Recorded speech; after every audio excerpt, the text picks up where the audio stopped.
The village of Rendal was quiet and peaceful, surrounded by thick green forests and wide golden fields. Most of its people were farmers, shepherds, or simple workers who knew the rhythm of the land. At the far end of the village, past a narrow path of stones and weeds, there was an old cemetery that few dared to visit. The graves were covered in moss and time had erased most of the names.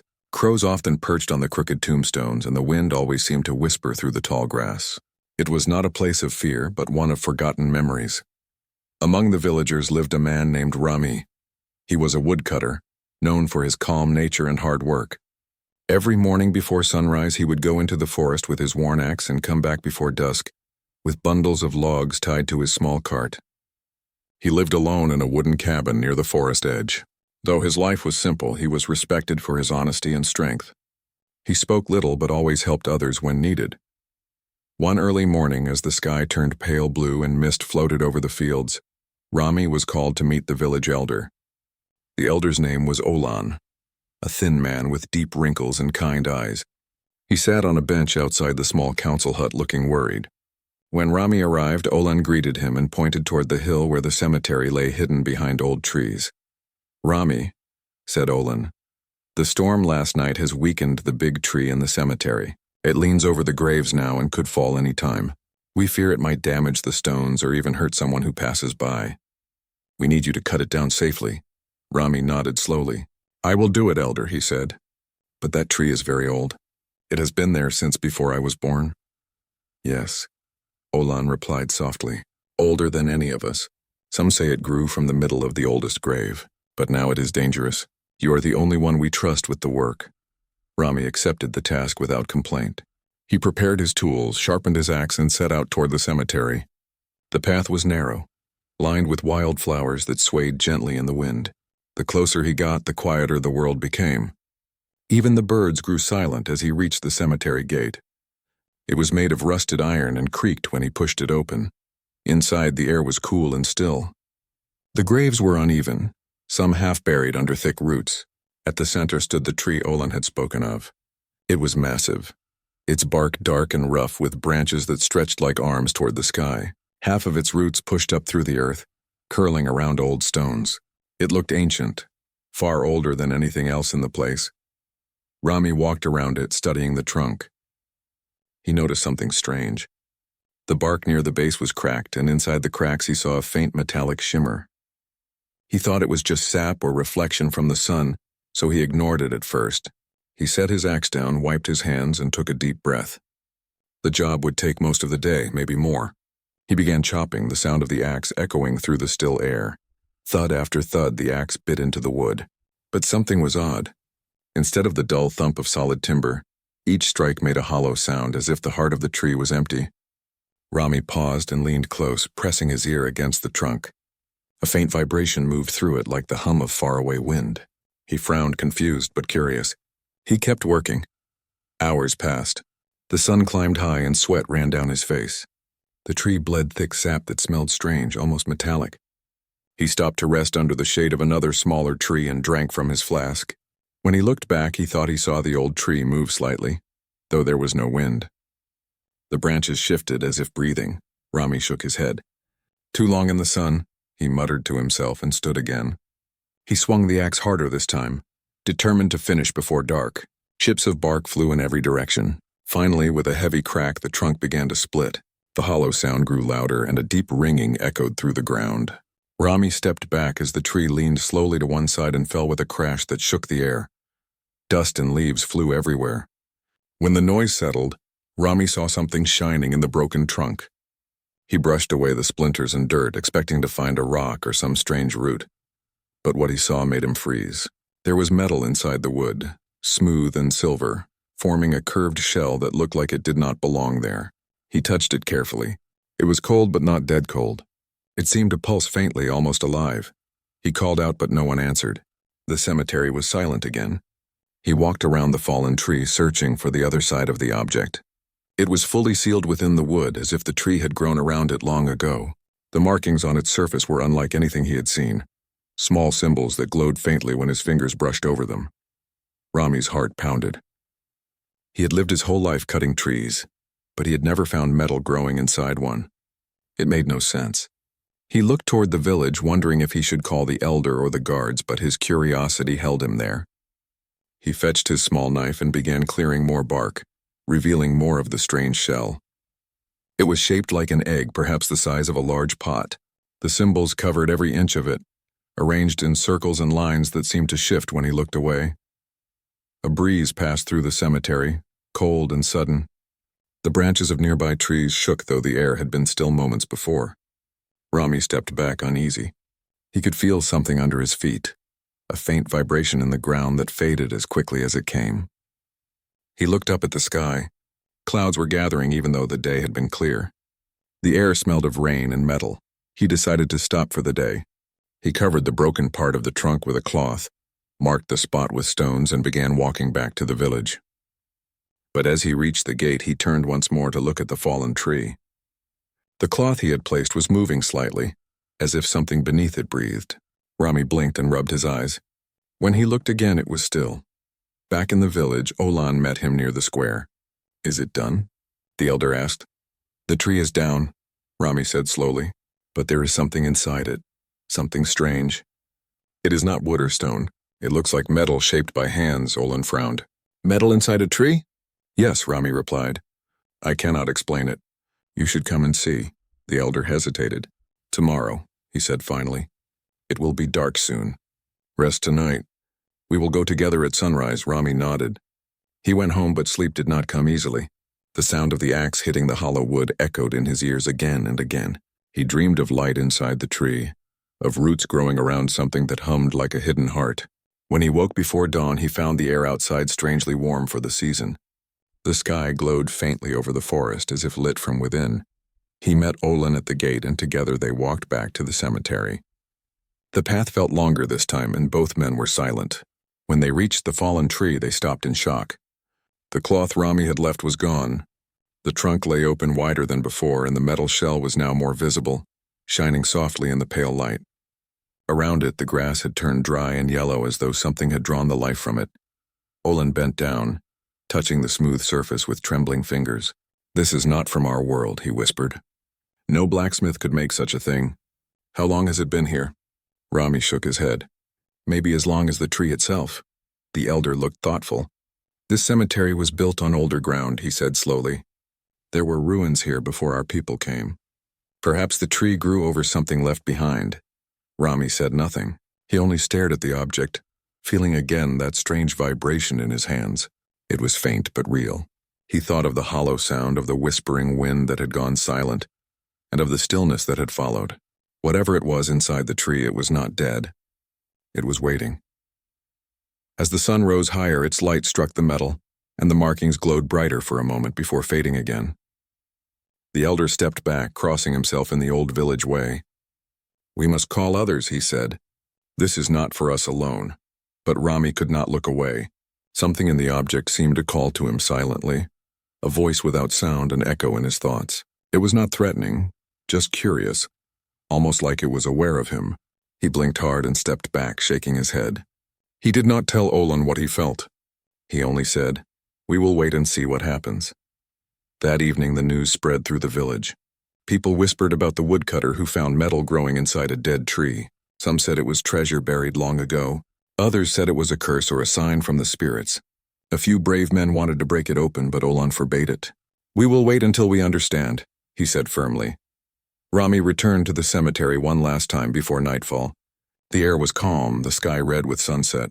He stood beside the broken tree, staring at the strange object that rested silently within. For a long while nothing happened. Then, just as he turned to leave, a faint hum filled the air again. It was steady and soft, rising from the metal surface like the slow beat of a heart. Rami froze, feeling the ground tremble under his boots. He looked back in awe as a thin line of light appeared along the shell, tracing the markings like fire and silver. Rami took one slow step backward, eyes wide.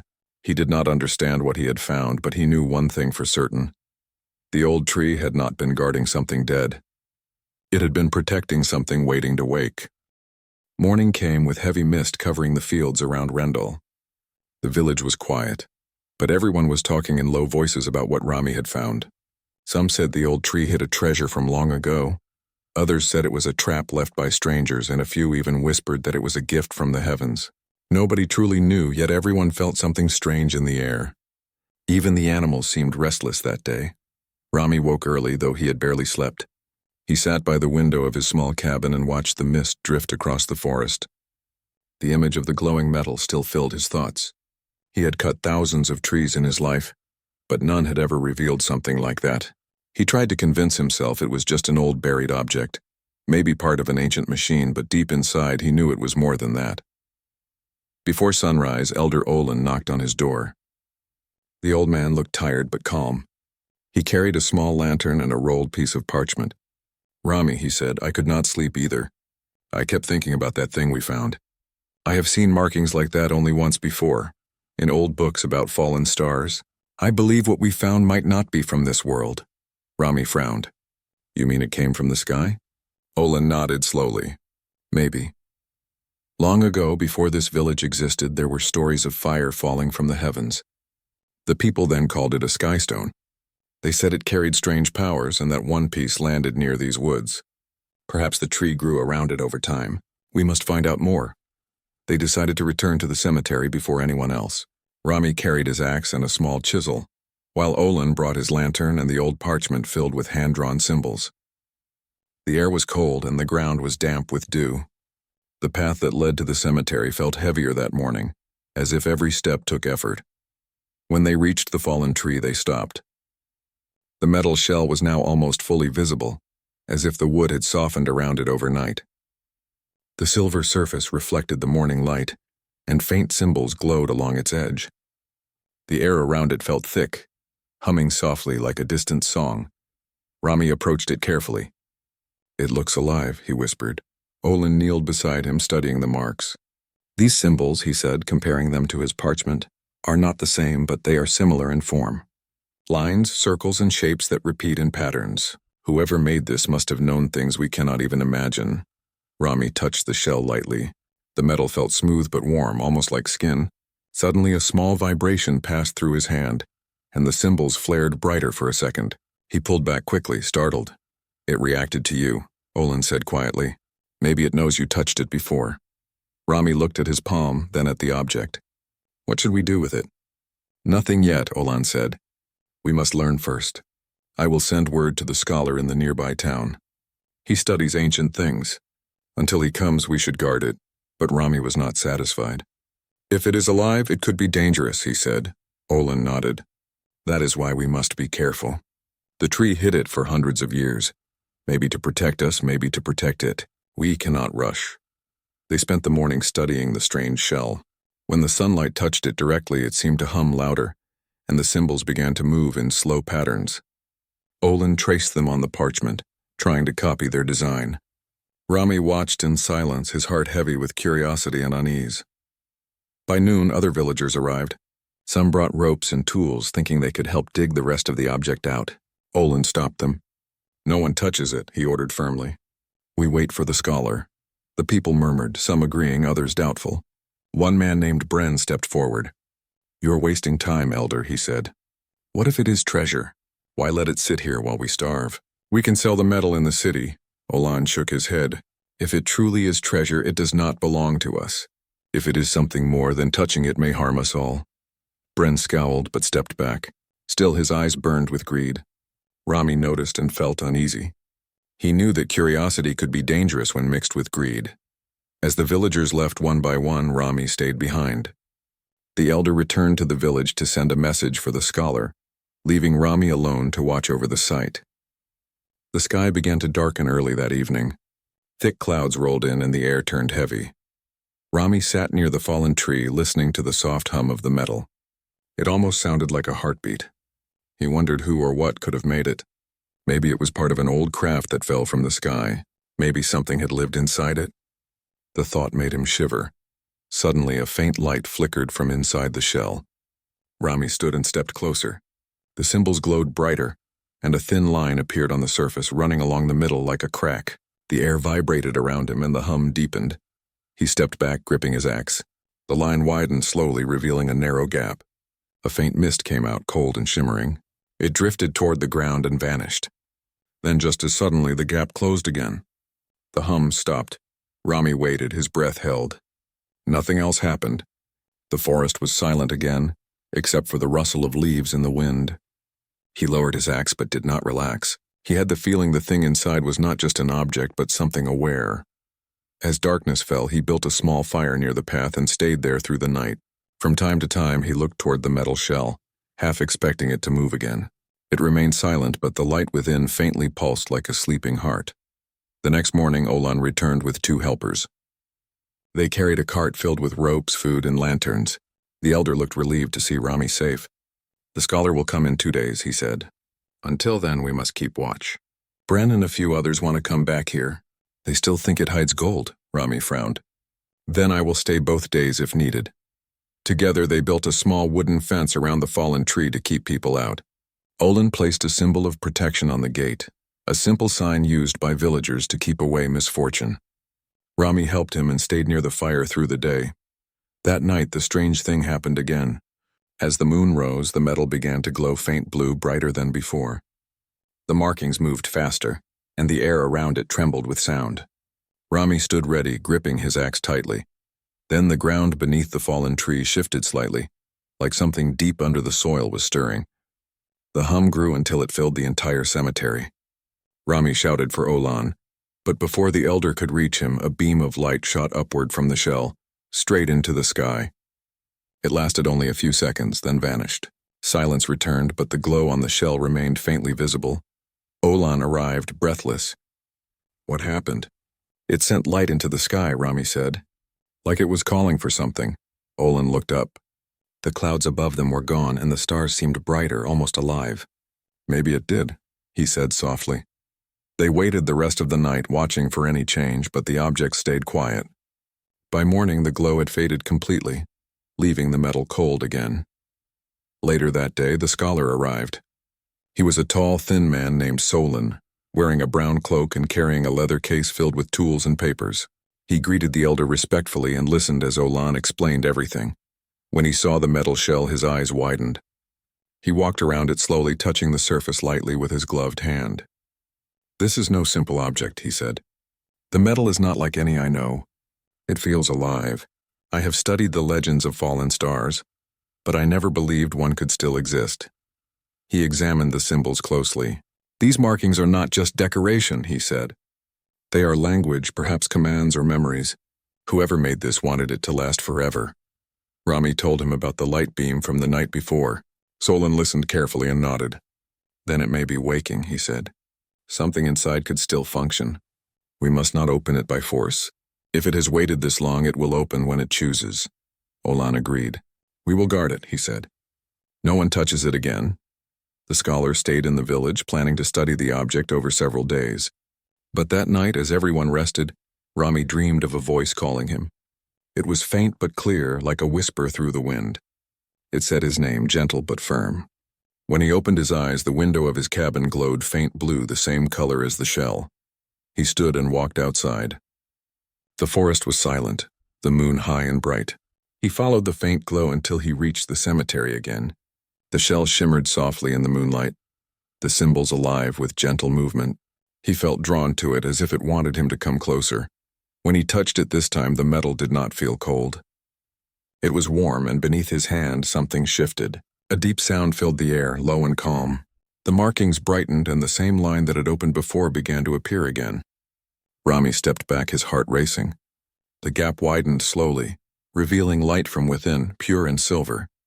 He shielded his eyes as the glow grew stronger. The hum rose, filling his ears. Then, without warning, the gap sealed again, leaving silence. The shell looked unchanged, but the air around it pulsed with warmth. Rami stood still for a long moment. He could not explain what had happened, but he knew one thing clearly now. The object was not lifeless metal. It was waiting for something or someone to wake it completely. The sun rose over the hills, painting the sky with pale orange light. The village of Rendell was quiet again, though everyone still whispered about the strange thing found in the old cemetery. Some avoided that place completely, afraid of what they did not understand. Others were curious but dared not go near after hearing what Rami had seen. The scholar Solon, however, spent every hour studying the object.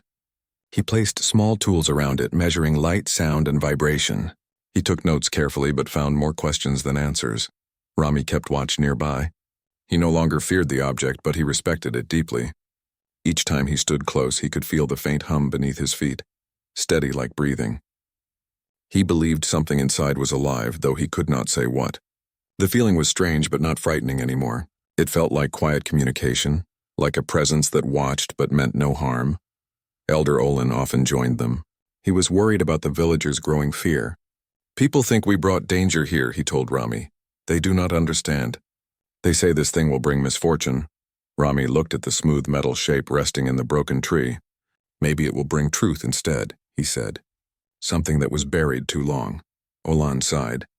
"Truth can be harder to carry than fear," he replied. For the next few days, the shell remained silent.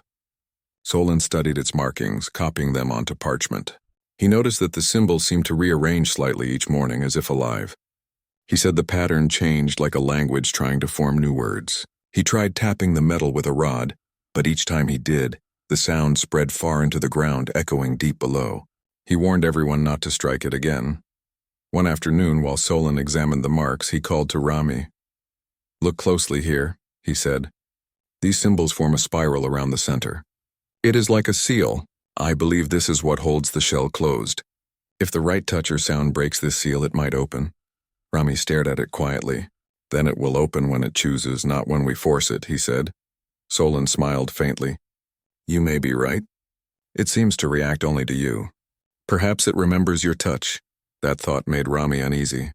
He had never asked to be part of something like this. He was just a simple woodcutter who wanted to clear an old tree. Yet every step since that day had pulled him deeper into something far beyond his understanding.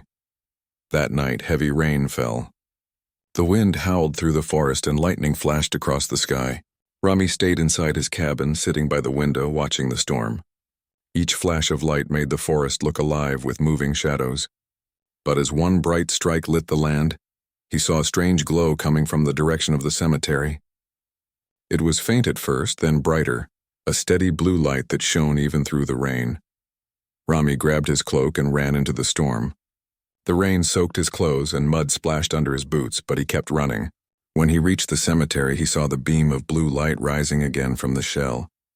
The symbols across its surface were glowing brighter than ever, pulsing in rhythm like a heartbeat. The air around it shimmered as if it were bending. Solon and Olan arrived moments later, both shouting over the storm. "What is happening?" Olan cried. Solon's eyes were wide. "It is waking," he said. "We must stay back." But Rami felt something calling him again. It was not a voice through his ears, but inside his mind, gentle and clear. It said only one word: help. He stepped closer without thinking, the rain pounding against his face. The others shouted for him to stop, but he kept walking. When he reached the glowing shell, he placed his hand on it. The instant he did, the storm fell silent. The rain froze in midair for a single heartbeat, then continued falling slowly, softer than before.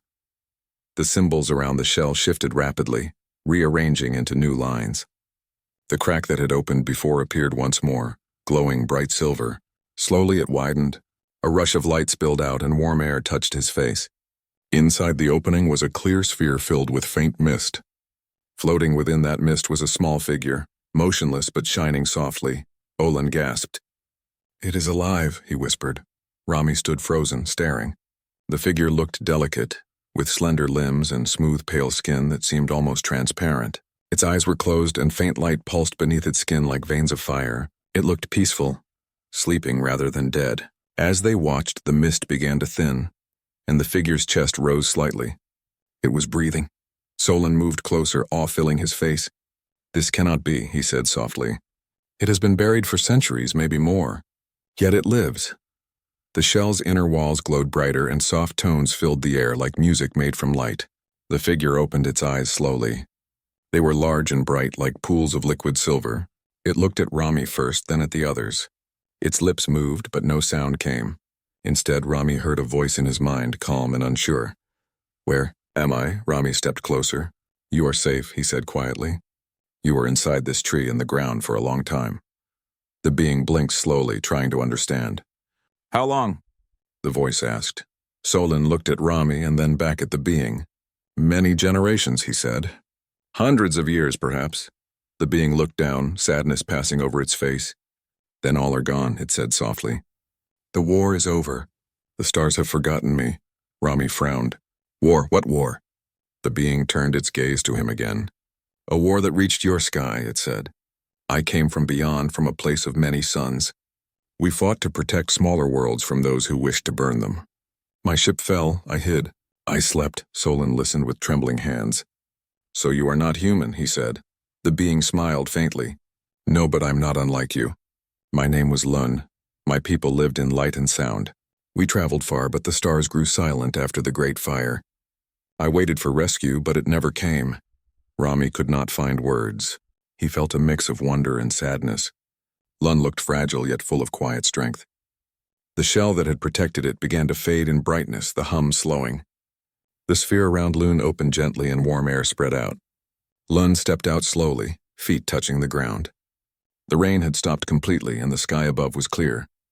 The storm had passed as if it had never existed. Olin stepped forward carefully. You are welcome in our village, he said kindly.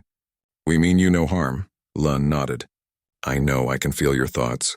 You're not afraid, only curious. That is good. Curiosity means hope.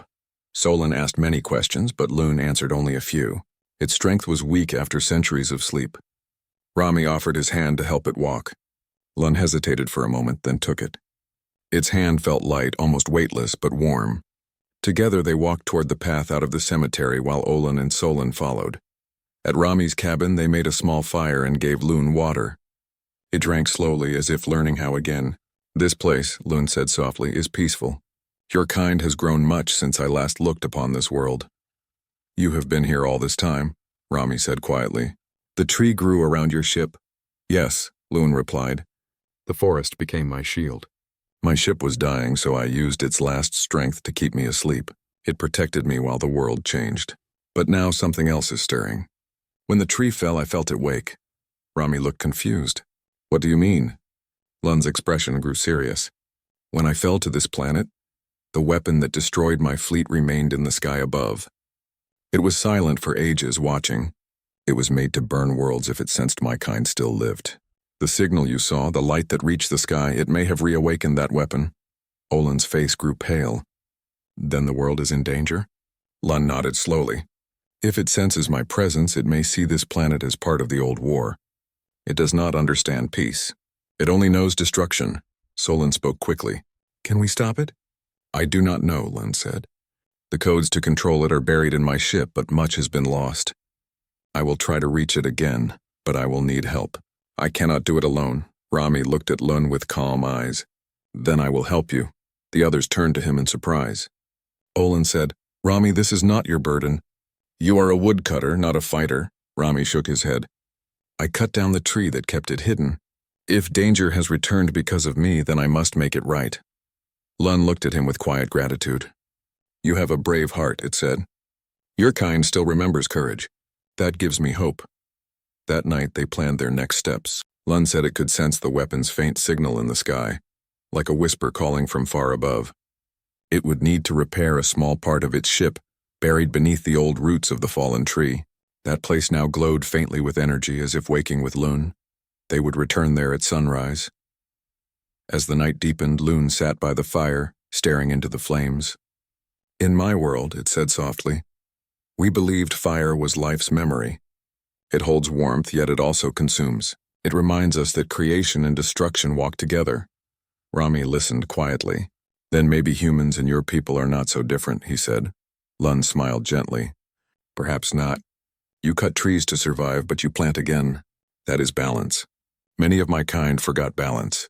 That is why we fell. The fire burned low. Outside, the forest was silent, but somewhere above, faint streaks of light moved across the sky. Signs of something awakening far beyond the stars. Rami watched them, his thoughts heavy with wonder and fear. The world had grown larger overnight. He did not know what waited ahead, but he knew he could not turn away now. The morning after Lun revealed the truth, the small shed felt heavy with silence. Rami sat beside the dim lamp, trying to understand everything that had happened. The thought that something dangerous was still in the sky above Earth made his hands shake. He looked at Lun, who sat quietly near the window. The being looked tired but calm. Its glowing eyes followed the light moving across the floor. Rami asked slowly what the weapon was. Loon's voice sounded faint but steady. It explained that long ago, before humans had even built cities, its people had fought a war against a powerful race that wanted to burn entire worlds. The enemy built great machines that orbited planets. These machines could destroy all life if a signal was sent. When Loon's ship crashed on Earth, one of those machines remained in orbit, broken, but still alive. It was silent for centuries, sleeping while the world changed below. But now the fall of the old tree and the sound of the broken capsule had reactivated a faint signal. The weapon had awakened again. Rami listened carefully. He had never heard such a story in his life. He thought of the stars he sometimes saw above his village, wondering which of them had witnessed such wars.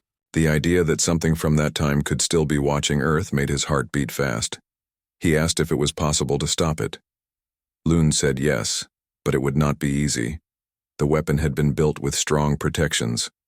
Only a living mind, connected to the same kind of ancient energy, could deactivate it.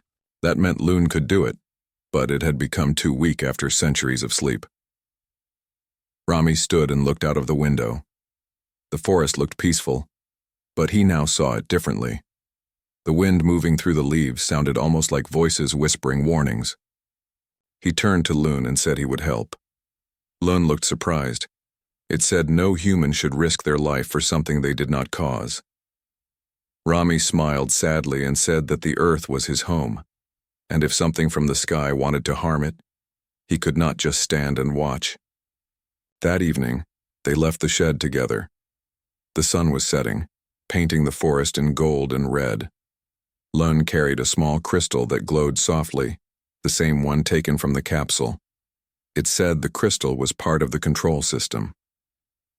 They needed to reach a special place where the Earth's energy connected to the sky. Rami asked where such a place could be, and Loon pointed toward the far hill beyond the village where an old circle of stones stood. Many villagers said those stones were ancient, older than the graves. People believed they were part of old human rituals, but Loon said they were much older than that. They walked through the forest quietly. The sound of their steps mixed with the rustle of the leaves. Rami could hear his own heart as he thought of what lay ahead. Lun spoke softly about the past. It told him that its kind had once protected many young worlds. They believed life was the rarest treasure in the universe. But after many wars, they had become proud and tired. Some of them turned cold and saw other races as weak. That was how the war began. Lun had refused to take part in the destruction, choosing to protect life instead of ending it. That was why it had been hunted and shot down. Rami listened with interest. He said that humans were also divided in many ways, and that sometimes people forgot to care for others. Lun looked at him and said, that was what made humanity both dangerous and special. Humans could destroy, but they could also protect. It said that Rami's choice to help proved that the heart of his kind was still strong. Night fell by the time they reached the edge of the hill. The village lights glowed far behind them. The circle of stones stood silent against the dark sky.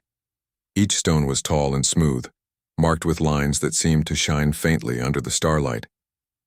Lun walked between them slowly, tracing the symbols with its hand. The crystal it carried began to glow brighter, filling the place with soft blue light. Lun explained that these stones were once part of a network that connected energy across the planet. They could link to machines in orbit. It would use the stones to reach the weapon. Rami would have to hold the crystal and complete the circuit because Lun's strength was not enough. Rami nodded without fear. He trusted Lun completely now. Lun began to chant in a low rhythmic tone. The air around the stones started to vibrate. A beam of faint light rose into the sky, connecting the earth to the stars. Rami held the crystal as instructed. It felt warm, almost alive in his hand. The moment he touched it, he saw flashes in his mind. Images of vast cities floating among the stars, ships moving through clouds of light, and terrible battles where planets burned like suns. He saw loons, people fleeing from darkness, then the fall of their ships into Earth's sky long ago.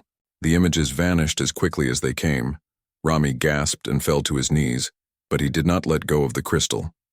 Loon shouted that the connection had begun and that the weapon in orbit was now aware of them. A low hum filled the air, and streaks of light flashed above the clouds. It looked like a storm of stars. Loon said they had little time. Rami asked what he must do. Loon told him to keep the crystal steady and focus on the thought of peace, not fear. The energy grew stronger. Rami's clothes whipped in the wind, and dust lifted from the ground. His arms shook, but he kept holding on. Loon stood beside him, sending its own strength into the stones. The sky turned bright as if the stars themselves were shining closer. Then Rami saw it. A shadow high above, moving against the light. The weapon had awakened fully. It was a giant machine shaped like a ring, glowing red from within. Loon shouted that it was trying to fire. They had to finish the process now. Rami felt pain rush through his body, but he did not stop. He thought of his village, of the people sleeping peacefully, and of the forest that had always protected them. He thought of the world, full of rivers and mountains, of every small living thing. His heart filled with a deep calm. The crystal responded, glowing brighter than ever. Suddenly, the hum stopped. The wind fell silent. The light from the sky faded slowly until only the stars remained. Lun fell to the ground, breathing heavily. Rami dropped the crystal and sat beside it, exhausted but alive. Lun looked up and smiled weakly. It said the weapon had shut down. The signal was gone forever. For a long moment they sat there in silence. The air was cool and clean, and the night was peaceful again. Loon thanked Rami softly. It said that what he had done was something no one from its kind had been able to do. It said humans were stronger than anyone had believed. Rami looked at the sky and said that maybe strength did not come from power, but from care. As the first light of dawn rose, the circle of stones stopped glowing. The hill looked ordinary again. Lun stood and held the crystal, now dark and quiet. It said it would use what energy remained to send a signal into deep space, not a call for war, but a message of peace. Rami nodded and helped Loon climb to the top of the hill. Together they watched as a small beam of light shot upward, disappearing into the bright morning sky. Loon turned to Rami and said its time on Earth was almost over. Its ship was repairing itself slowly. Soon it would be able to leave. Rami felt sadness but also pride. He had met someone from the stars and saved his world beside them. Loon smiled gently and said that stories like his would remind the universe that humanity was worth remembering. When Loon walked away into the forest, Rami watched until the figure vanished among the trees. The wind whispered through the leaves again, soft and kind. He looked at the circle of stones one last time, feeling the warmth of the rising sun on his face.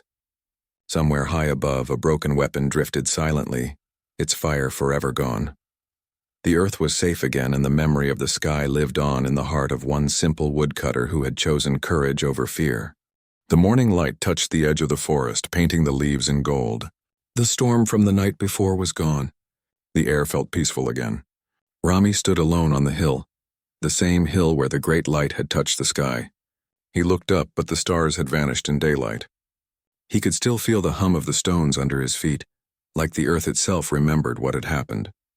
He walked slowly down the slope toward his village. The forest around him was quiet. Every branch, every leaf seemed to shine a little brighter.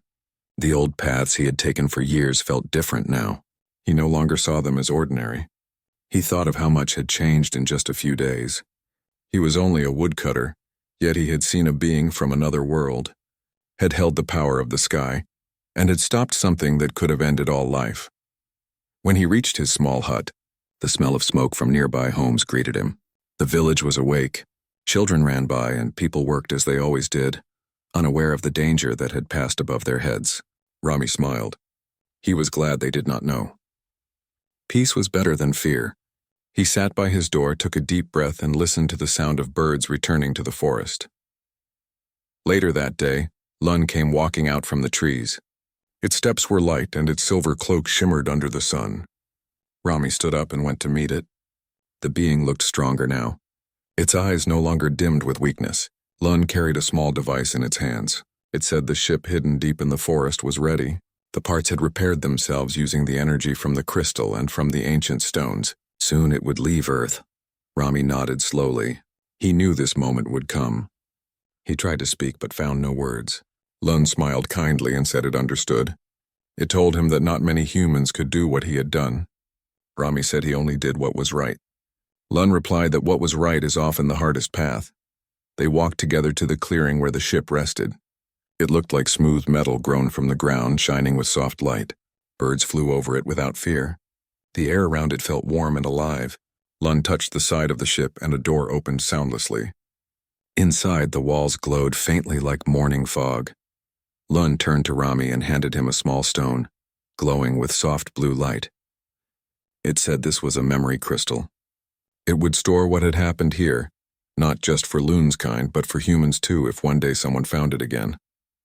It said that maybe long after both of them were gone, the story would still be remembered. Rami looked at the crystal and nodded. He promised to keep it safe. He asked Lun what it would do once it left Earth. Lun said it would travel to the edge of the galaxy and find others of its kind. It would tell them that humans were not a world to fear or rule, but one to respect. It would tell them that courage and kindness still lived here. They stood in silence for a moment. The wind moved gently through the trees. Then Lun said it was time. The door of the ship closed slowly. A faint hum filled the clearing. The ground shimmered with light as the ship rose silently into the air. Leaves lifted in circles around Rami, then fell again as the ship climbed higher and higher until it became a single star in the sky and then disappeared completely. Rami stood there for a long time, staring at the empty sky. He felt both proud and lonely. He knew the world would never know what had truly happened. The old tree was gone, the strange capsule was gone, and now Lun was gone too. But he carried the truth in his heart. He looked at the small blue crystal in his hand and smiled softly. Days passed, then weeks. The forest grew peaceful again. Rami returned to his simple life. He cut wood, helped his neighbors, and spent his evenings by the fire. Sometimes at night he would climb the hill and look at the stars. He would search for the faint light that might be Lun's ship somewhere far away.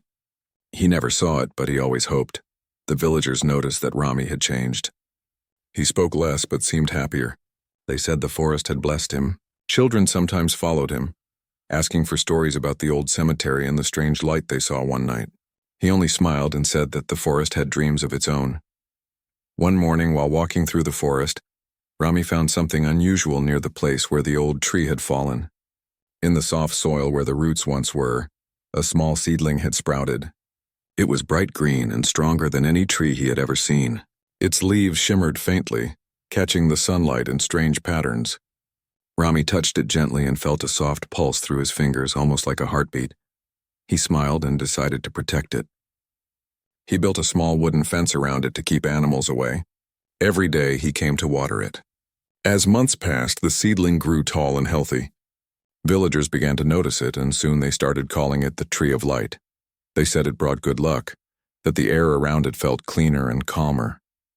Years went by. The forest changed, but the Tree of Light kept growing strong and bright. Rami grew older, his hair turning gray, but his eyes still carried the same spark. He never forgot Lun or the night when he had seen the stars move above his head. One night, as he sat beneath the Tree of Light, the air around him shimmered faintly. The leaves above glowed softly, and the blue crystal he kept in his pocket began to shine. He took it out and held it in his hand. A faint voice filled his mind. It was Lun's voice. It said, "Rami, I found them." The message was heard. The war that once filled the skies is no more. The stars are safe again, and they know about Earth. They know about you. Rami smiled, his eyes wet with quiet joy. He whispered softly to the night that he was glad. The light faded, but he felt peace. He placed the crystal at the roots of the Tree of Light, letting it rest there forever. In the years that followed, the village grew. The Tree of Light became a place where people came to sit and think. No one knew the full story behind it. They only said that long ago, a simple woodcutter had planted it, and ever since the forest had never known harm. Children played near it, and travelers who passed through the village often stopped to see it. Some said that if you looked at it during the night, you could see faint stars moving in its branches. The elders called it a gift from the heavens. Generations later, when Rami was only a name in stories, the crystal he had buried under the tree was found by a group of explorers. They could not read its light or understand its patterns, but they felt peace in its glow. They carried it to a far city where it was placed in a great hall. No one knew its true origin, but it became a symbol of hope and unity. People who saw it said it reminded them that kindness and courage could save even the smallest world. Far beyond the stars, on a distant planet, Loon stood among its people. It spoke of Earth often. It told them about the woodcutter who had chosen to help without fear, who had risked his life not for glory but for love of his world. Loon said that this human had shown what many powerful beings had forgotten, that true strength is not in weapons or armies but in the heart that chooses to protect. The story of Rami reached many worlds. It became a tale told by fires under alien skies, and somewhere deep in space, when ships passed near the small blue planet called Earth, they slowed for a moment, out of respect for the home of the brave woodcutter. Back on Earth, the tree of light still stood tall and full of life. At night, when the wind moved through its branches, people said it sounded like the whisper of stars. And if someone listened closely, they could almost hear a soft voice saying, "Humans are worth remembering." The world changed with time, but the story of courage never faded. The hill, the stones, and the tree became sacred places. Travelers who came there felt peace. They did not know the reason, but deep down, something in their hearts remembered. The memory of the sky lived on, not in machines or monuments, but in the simple story of one man who had once picked up his axe to cut a tree, and instead found a friend, a secret, and the chance to save the world.